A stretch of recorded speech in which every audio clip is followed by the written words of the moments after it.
L'Atletico Lodigiani per vincere il girone, il Guidonia per chiudere al meglio la stagione. Amici di Gazzetta Regionale, benvenuti al Francesca Gianni, è l'ultima partita della regular season e Atletico Lodigiani Guidonia. Carli sterza e si mette su vie centrali, lascia la sfera a Taglienti che se la sposta sul destro e calcia, palla di poco fuori, primo squillo del Guidonia.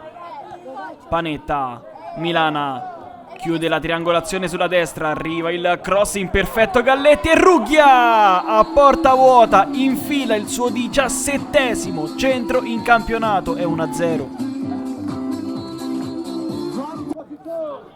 Cerenza cambia lato, splendido lo stop di Panetta, Panetta punta l'avversario, Panetta se ne va e calcia, fuori.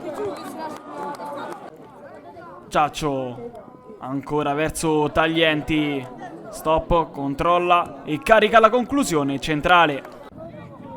Bianchi all'indietro verso Cerenza che guarda la porta e calcia, palla di poco alta. Terzo minuto sul cronometro della ripresa, lancia in profondità per Rughia che sfugge via all'avversario, poi tenta con l'esterno destro.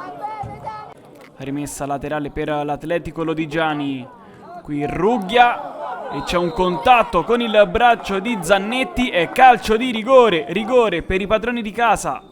Pigliacelli contro Galletti, parte Pigliacelli, raddoppia l'Atletico Lodigiani al quinto e 2-0.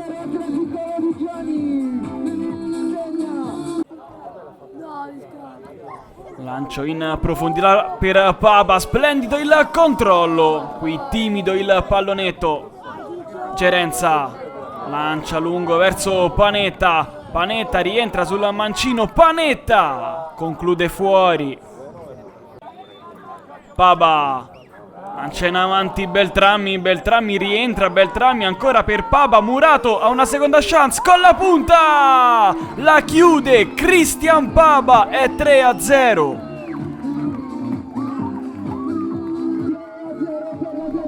Finisce qui, l'Atletico Lodigiani vince il girone I.